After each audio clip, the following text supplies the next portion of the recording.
আসসালামু আলাইকুম বন্ধুরা, কেমন আছেন সবাই? আজকে আমি রান্না করতেছি চিংড়ি মাছের কাঁকড়া মাটির চুলায়। মাটির চুলার রান্না কিন্তু অসাধারণ মজা হয়। পানি দিয়ে দিচ্ছি।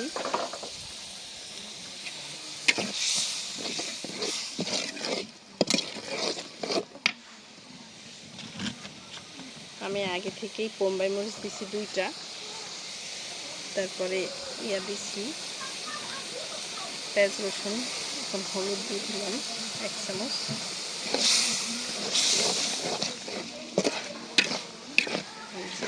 কালারটা খুব সুন্দর আসতেছে। এখন আমি একটু মরিচ দিব, লাল মরিচ দিয়ে দিচ্ছি। এই যে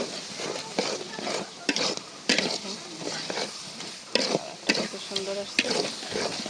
আমি পেঁয়াজ দিছি অনেক বেশি, পেঁয়াজ দেওয়াতে মাখা মাখা হয়েছে। আর এই মাখা মাখা হইলে আমার কাছে অনেক ভালো লাগে।